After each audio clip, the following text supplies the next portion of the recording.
Is going on, my fellow YouTubers? Just got a couple of things I wanted to talk about today. This is going to be a fairly quick video.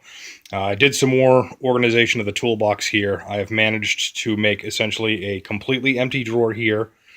I've just got a couple of things in here now, like this is a socket set I'm going to be giving to my nephew. This is a set of Torx drivers and a nut driver and a scratch all from Craftsman USA. These are barely used. I'm going to be doing these in a future upcoming giveaway at some point.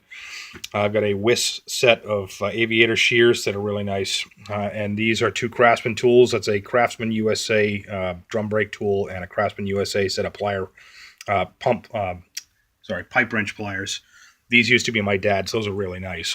I really like those things. They're awesome. They've got a lot of torque because they've got really long handles. Anyway, you can also see I've moved my standard wrenches up here, my metric wrenches here, and then I've moved my pliers from these two drawers down to this one drawer. I've kind of consolidated everything. So I also, you can see that these are all of my pliers. I've got a plier organizer, a plier rack coming, so this is going to get a lot more organized in the near future. I also wanted to show off some of the types of wrench holders that because I was talking on a video. These are my that's my metric set. I'm missing a couple here. I'm missing these are mostly Craftsman USA raised panel wrenches, but I'm missing the 19, so I got a Pittsburgh in here. I'm missing the 6, so I've got a Pittsburgh in here also. Missing the 17. I don't know where this one came from, but it's forged in USA technically, but you can obviously see that the quality is not even up to the raised panel standard from Craftsman. So that's a really cheap wrench, but it does the job for now because I don't really use 17 mil much. And then shock of all shocks, I know I'm missing the 10 millimeter wrench. So there you go. And then I've got the shock spanner wrench over here. I finally did get around to adjusting the rear shocks on the Sportster the other day. They were at the bottom click for preload, and they were at best, I would call them squishy. So I adjusted them up one notch because there's only 3 adjustment levels on the Sportsters for the rear shocks on the older ones. But at the middle level, I mean, that thing rides really nice. It's got a really nice ride now. It's nice and tight and firm, and it handles really well. And then, of course, here we have my SAE drawer for wrenches. Again, mostly Craftsman USA, but I am missing the 1-inch, so I've got a Pittsburgh in here for the time being. And I've got the Tecton double box ends, and then my Husky stubby wrenches. These are okay quality. It's just, unfortunately, the set is, pardon the pun, kind of small. Not because of the length, but because of the number of wrenches. It only goes from 5/16 up to 3/4. I would appreciate it if there were more of them, but it is what it is, so there you go. Anyway, another one of the things that I wanted to talk about today is the different styles of wrench rails. I know I had made a comment on a video the other day about the fact that I really liked a Tecton wrench rail, and some guy was, and it was on an Ernst wrench rail video from Tony the Technician. If you guys haven't checked his stuff out, please go do, because Tony is a really great guy, and he's got a lot of really good content. Anyway, I had made a mention that I really like the Tecton wrench rail, and this guy said, well, the Tecton wrench rails are the same as Ernst wrench rails. They're both made by Ernst. They're the same. And the point of my comment at the time was that Ernst wrench rails are not Ernst wrench rails are not Ernst wrench rails. Just like any company, they make a whole different variety of wrench rails out of a variety of different materials, and that was the point that I was trying to make. So the first wrench rails that I got were made by Ernst, but they were these really, really cheap things. These are, I mean, a whole bunch of companies make these, and quite honestly, none of them make them well. They're garbage. They don't really, I mean, they hold the wrenches, but number one, the material is really cheap. It's very, very stiff, hard ABS plastic. They're very tall, so they don't fit into drawers very well. And in addition to that, there's no tape, there's no magnets on the bottom. And if there were magnets, I use my foam drawer liners, so these wouldn't stick all that well.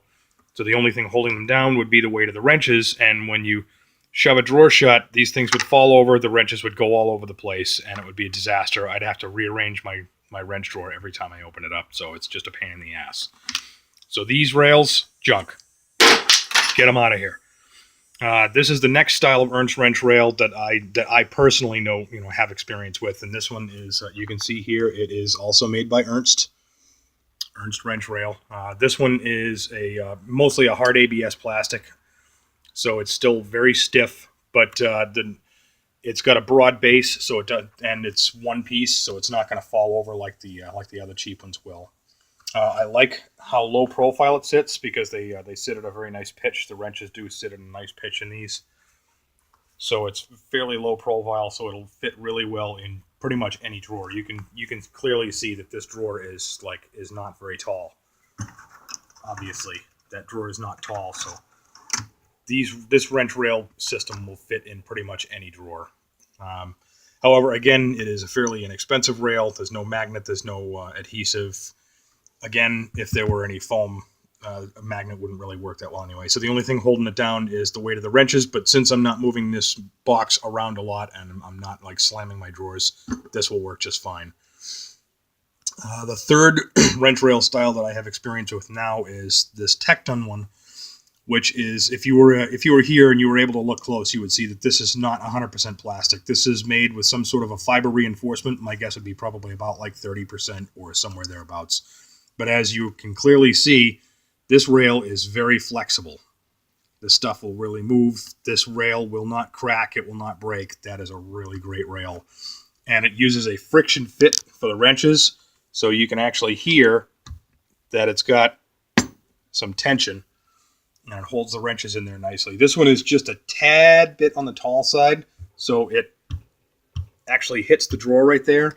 Myself personally, I consider that to be actually a good feature, because if I do move this box outside, which I occasionally do out into my driveway, if the box is on a pitch, the drawer is not going to shut. It's going to stay open, and I will still have access to my tools. But with a gentle push, in it goes.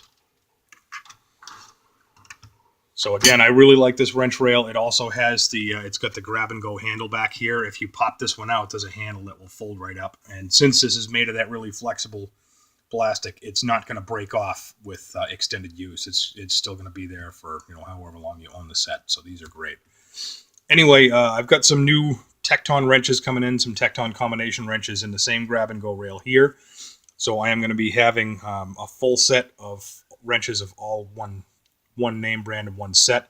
It's also going to be slightly bigger than this set, thankfully. I've got two 15-piece sets coming in, both the standard and the SAE and the metric set.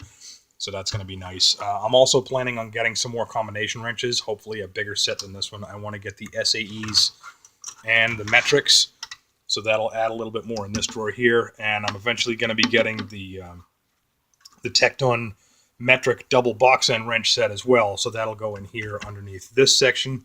I'll have the drawers essentially set up in reverse, so that you've got the Tecton, you get the double box ends back here, the combinations here, and the stubbies here, and then this side, or the metric, is going to be the combinations here, the double boxes here, and then the stubbies here. And then this is probably just going to float around to wherever I feel most comfortable with it. Anyway, again, just wanted to do a quick video for you guys. As always, if you like what I do, please click like, comment, subscribe. If you have any questions, please leave them in the comments below or send me a direct message.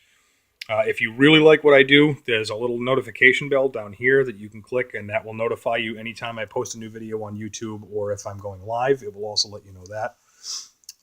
Again, as always, I hope you guys had a great weekend. I hope that everything is going well for you. Keep it dirty side down.